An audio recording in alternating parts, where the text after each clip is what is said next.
అందరికీ నమస్కారం. ఈరోజు మనం సివిల్ చట్టంలోకి కొంచెం లోతుగా వెళ్దాం. అంటే ఒక కేస్ని కోర్టు దాకా తీసుకెళ్లాలా వద్దా అని నిర్ణయించే కొన్ని కీలకమైన కాని చాలామందికి తెలియని రూల్స్ గురించి మాట్లాడుకుందాం. ఒక సివిల్ కేసులో అసలైన యుద్ధం ఎక్కడ మొదలవుతుంది అనుకుంటున్నారు? మన విశ్లేషణను ఈ ప్రశ్నతోనే మొదలుపెడదాం. సమాధానం కొంచెం ఆశ్చర్యంగా ఉండొచ్చు. కోర్టు రూంలో కాదండి, అసలు కథ మొదలయ్యేది ఒక క్యాలిక్యులేటర్ మీద. అవును, లెక్కలతోనే. ఒక లీగల్ గొడవలో మొదటి అడ్డంకి అంకెలే. ఆ లెక్కలు పక్కాగా ఉంటేనే కేసు ముందుకు కదులుతుంది. అయితే ముందుగా బేసిక్స్ చూద్దాం. కోర్టుల్ని ఒక పెద్ద మెషిన్లా ఊహించుకోండి. ఆ మెషిన్ పనిచెయ్యాలంటే దానికొక అధికార పరిధి ఉండాలి. ఇక్కడ ఆ అధికార పరిధి ఆ కేసు యొక్క ఆర్థిక విలువపై ఆధారపడి ఉంటుంది. మనం ముఖ్యంగా మాట్లాడుకోబోయేది డిక్లరేషన్ సూట్ గురించి. సింపుల్గా చెప్పాలంటే, ఈ ప్రాపర్టీ నాదే, దీనిమీద నాకు పూర్తి హక్కులు ఉన్నాయని చట్టపరంగా ప్రకటించండి అని కోర్టుని అడగడమనమాట. సరే, ఇప్పుడు అసలు ఆటలోకొద్దాం. అదేంటంటే ఒక వివాదానికి ధర కట్టడం. చట్టం ప్రకారం ఒక ఆస్తి గొడవ విలువని ఎలా లెక్కిస్తారు? దీనికేమైనా రూల్స్ ఉన్నాయా? రూల్ చాలా సింపుల్ అండి. సెక్షన్ 24 ప్రకారం కేవలం ఓనర్షిప్ కోసం దావా వేస్తే ఆ దావా విలువ ఆ ప్రాపర్టీ మార్కెట్ విలువ ఎంత ఉంటే అంతే, అంతకుమించి ఏమీ లేదు.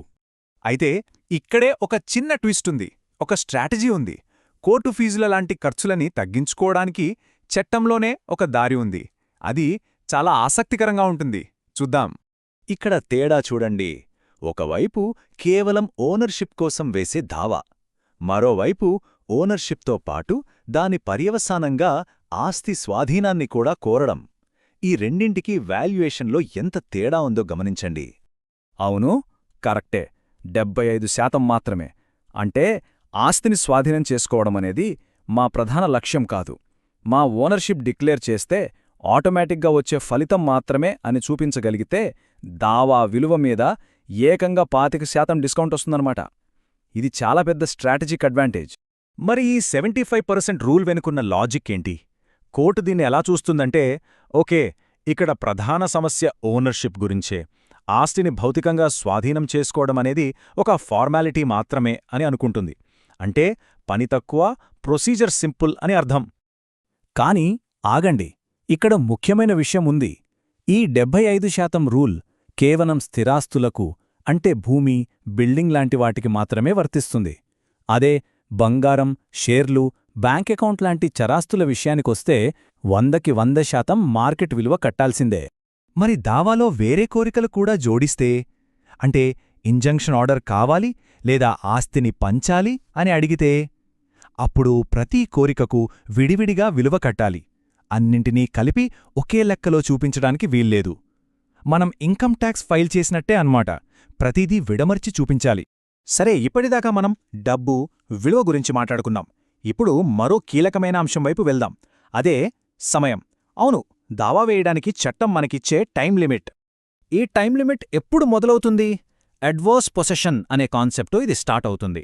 సింపుల్గా చెప్పాలంటే, అసలు ఓనర్ కాని వ్యక్తి ఒక ప్రాపర్టీని తన కంట్రోల్లోకి తీసుకుని ఇది నాదే అని అందరికీ తెలిసేలా అసలు ఓనర్కి వ్యతిరేకంగా వాడటం మొదలుపెట్టిన క్షణం నుంచే ఆ టైమర్ స్టార్ట్ అయిపోతుంది. ఇప్పుడు చూడండి, దావా ఎవరిమీద వేస్తున్నామనే దాన్ని బట్టి టైం లిమిట్ ఎంతలా మారిపోతుందో. ఒక ప్రైవేట్ వ్యక్తి మీద అయితే 12 ఏళ్లు, అదే ప్రభుత్వం మీద దావా వేయాలంటే ఏకంగా 30 ఏళ్ల టైం ఉంటుంది. ఎంత పెద్ద తేడా కదా! ప్రభుత్వం మీద కేసు వెయ్యడానికి ఈ అదనంగా 18 ఏళ్లు ఎందుకిచ్చారు? ఎందుకంటే ప్రభుత్వంతో వ్యవహరించడమంత సులువు కాదు. ఆఫీసుల చుట్టూ తిరగాలి, రికార్డులు సంపాదించాలి, పై అధికారులు నిర్ణయం తీసుకోవాలి. ఈ ప్రాసెస్ అంతా చాలా నెమ్మదిగా జరుగుతుంది. అందుకే సాధారణ పౌరులకు న్యాయమైన అవకాశం ఇవ్వాలనే ఉద్దేశంతో చట్టం ఈ వెసులుబాటు కల్పించి.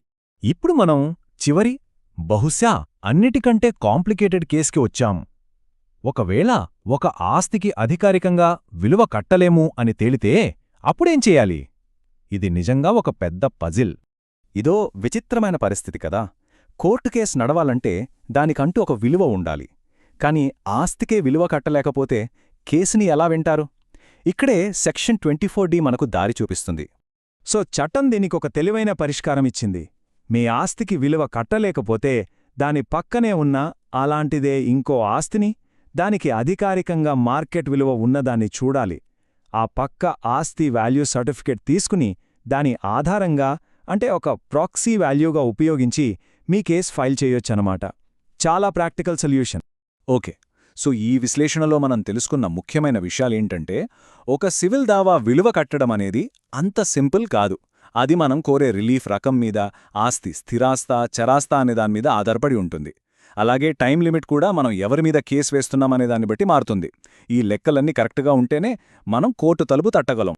చివరగా ఒక ఆలోచింపజేసే ప్రశ్న: మన న్యాయ వ్యవస్థ ఒకదాని విలువను చెప్పడానికి, దాని ప్రత్యేకతని కాకుండా దాని పక్కనున్న వాటితో పోలిక మీద ఎంతలా ఆధారపడుతోంది?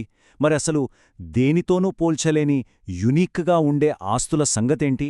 వాటి విలువని ఎలా నిర్ణయిస్తారు? ఈ ప్రశ్నతో ఈ విశ్లేషణను ముగిద్దాం. మళ్ళీ కలుద్దాం.